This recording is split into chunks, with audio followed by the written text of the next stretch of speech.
I invented another Minecraft minigame. It's been a while, hasn't it? This one I call Chegg.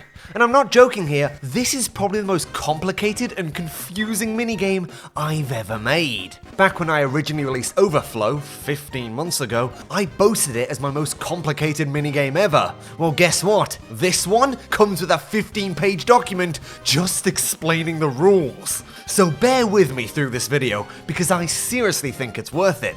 And I hate to brag, but everyone I've tested the game on so far told me just how much they like it. And I know they're not biased. I threaten their families to say so. So our story starts with one of the most recent snapshots. Mojang decided to update the textures of all the spawn eggs, and I think they look great. I mean, for a studio that employs over 1,000 people, this is some truly top-notch work, guys. Really making Minecraft feel like an indie game again. But while the Brainiac Consortium over at Minecraft Memes were poking fun at the new egg textures, I had other ideas. You see, to me, these new eggs, they looked a hell of a lot like board game tokens. So a board game is what I've made. Introducing Chegg, a turn-based strategy deck building PvP experience extravaganza! By me, Gerg. It's time. Let's get into the rules. Prepare yourself. First up, we have the board. Chegg is played on a 10x8 checkerboard where the last two rows of each side are coloured red and blue respectively. Each player is given one villager spawn egg where they can place anywhere down in their coloured spawning zone at the start of the game. This villager is super important, as it basically acts like the king in chess. The goal of each player is simple: kill the other guy's villager at all costs. He's gotta die. But to achieve this homicide, the players are going to need some minions to do their dirty work. And to get minions, each player needs a deck. The deck building in this game is super simple. Each player is given a shulker box to which they must fill it with 15 spawn eggs of their choosing, with each egg representing a minion they can play when drawn. So for example, in my deck here, I've put some zombies, some pigs, some skeletons, creepers, and so on until I have 15 eggs in total. Oh Gerg, you have such an impressive deck. Oh, thank you. I like showing people my deck. Once I'm happy with my deck, I'll take my shulker and I'll put it over here into the hopper, and that's going to load all the eggs into a shuffling mechanism I've put below the floorboards. At the start of the game, once both villagers have been placed down, each player gets to draw 3 minions from their decks. This is their starting hand, and they also get to draw 1 additional time at the start of each of their turns going forwards. You'll notice though that out of the 3 minions I've just drawn, each one of them has a number next to their name. See, it's not actually that simple, you can't just place them down. That number represents their mana cost to spawn, mana being represented by these 2 bars on the side of the arena. So let's talk about that. Each player has a mana bar that ranges between values 0 and 6. On turn 1, each player starts with 1 mana they get to spend, with it increasing to 2 on turn 2, 3 mana on turn 3, and so on until they get the maximum of 6 every turn. Note that any mana not used on the turn is just forgotten and wasted, so you can't save mana between turns. You're given what you're given. So if I wanted to spawn this skeleton here, which costs 3 mana, the earliest I could spawn him is turn 3. But as it turns out, spawning mobs is not the only way you get to spend your mana. Let's say I've just spawned a zombie for 1 mana. Now, when a mob is spawned on the board, it's unable to do anything on its first turn. It's still preparing, no surprises. But on the following move, every spawned mob is given 1 free movement point. In the zombie's case, it can move to any of these 3 tiles in front of it. Let's say I just move it up forwards 1. Now, for the cost of 1 additional mana, I can choose to move it again, this is called a dash, or I can choose to attack and eliminate my opponent's skeleton, which I am going to choose to do. Now, it's worth noting, you can't dash and attack on the same turn, it's a choice. Nor can you move after attacking under any circumstance. This is to prioritize positioning your minions in very careful ways, their strategy. And the last thing you can choose to spend mana on is special abilities that some minions have and cost mana to use. But those are rare, so if you're really interested, go read the full document, you frickin' nerd. And with that, those are all the fundamentals to play a game of Chegg. So let's go play a game, and I'll explain the minions as we go along. I watched The Silo. It's another Apple TV show. It's pretty good. I have never met anyone who's ever watched an Apple TV show before. Well, what about Severance? Severance Yes, is really yes. good. Isn't Severance on about like people going to work? That sounds boring. Well, Well, yeah. Well, I know a job might sound boring to a Minecraft YouTuber. Yeah. But to a lot of people, it's reality. All right, moving on. So over here, you can see in Minigame Bay, there's a brand new minigame, Chegg. Do you think you misspelled chess? Are those meant to be S's or are those G's? I mean, I thought the big egg would give it away. I can't download the resource pack. Discord's saying it's potentially dangerous. I think you sent the wrong link, Greg. This is a suicide note. It is not. So if you come All right. down here, you enter the dungeon, you can see the lovely board I have prepared. So over here is a barrel, and what we can do now is prepare our decks. I already brought my deck. I know what I got a strat from last time, the first time we played. You've got a pre-prepared Chegg deck? Yeah. Well, yeah. I don't want to look at it. I mean, I don't want to see a deck, I6. I mean, put that away. I mean, come on. Okay. What you do is you go over to this hopper over here. You've got one on your side. Just place on your thing, and then they'll load into the shulker. So you draw up to 3? Yeah, you draw up to 3. So you just hit this button 3 times, and you'll get the things. All right, and I've got my 3, and... Ooh. All right, perfect. so we both need to place down our little villagers. So, right, okay, you're place going to go my there. villager there. I'm going to go a bit more to the side. I'm going to stick him right here. All right, you got 1 mana. What you got? What you got? I think I'm gonna place a creeper. Okay, Right okay. here. I got a really bad roll, so I can't even play anything. So I'm just gonna hit the next game button, and well, you forgot to press it. So Well, back to you. I'm gonna place my iron golem right in front of my villager. Okay, you got anything else? Yes, yeah. I'll move my creeper up by 1. All right, 2 mana.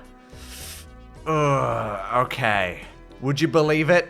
I still can't go. I still can't afford anything. You made this game. I thought you'd be better at it. I6 has just spawned a creeper and an iron golem for his opening 2 moves. The creeper is going to be very important this game because, as it turns out, I6's deck contains like 90% creepers. The freak. The creeper has standard 8-tile movement, meaning when it moves, it can move to any of these 8 surrounding squares. And instead of a normal attack range, the creeper instead can choose to blow itself up for the cost of 1 mana, eliminating any minions in the same surrounding 8 tiles. High reward, but it does eliminate the creeper itself. In response, on turn 3, I play my first minion, a Blaze, which can only move diagonal tiles 1 square at a time, but in exchange can attack up to a range of 2 tiles on the laterals. Very useful. I'm gonna move for free. I'm gonna spend 1 more mana to dash. I6's strategy in this game is pretty clear. Because his deck is 90% creepers, which only cost 1 mana a pop, he's going to be spamming them to try and rush me down, constantly using any remaining mana to dash them closer and closer towards my villager. Luckily we're on turn 4 now, and I have way more mana to play with, and I can start to place down my own defenses, in the form of a skeleton. A skeleton is like the inverse of a blaze. It can only move up, down, left, and right, but now can attack the diagonals with a range of 3, which is huge. I am going to spawn a skeleton for 3, and then I've got 1 mana remaining, and what I'm going to do with this is I'm going to move diagonally for 3 with the blaze, right here next to the creeper, and then use my final mana to attack the creeper, eliminating off the board. As a few turns pass and I6 continues his never-ending advance of creepers, I get access to more high-cost minions to help turn the tide of battle, including the Sniffer. So I am going to spawn a Sniffer this turn for 5. That's my entire turn. What a Sniffer does is allows me to draw 2 from your deck. Drawing 2 cards from I6's deck is really useful, as I'm effectively killing those minions from his grasp. However, the Sniffer does have a drawback, which is if I6 manages to kill the Sniffer, I then have to discard 2 of my own cards from my hand, which can really set me aside. That's why I placed the skeleton earlier, to help defend the Sniffer so I don't have to do that. So I'm gonna move my blaze here. He's gonna take out your blaze. Oh, I didn't even think of that. Oh, man. I'm gonna summon a creeper for 1. Another creeper? How many creepers do you have in your deck? A few creepers. Okay. The game continues on for several turns as we both place down a bunch of creepers on the left side of the board and hopefully battle it out. However, while I6 is focused on his creeper rush, I just drew my Enderman, which allows me to plan a hidden attack. You see, an Enderman has one of those special abilities I mentioned earlier.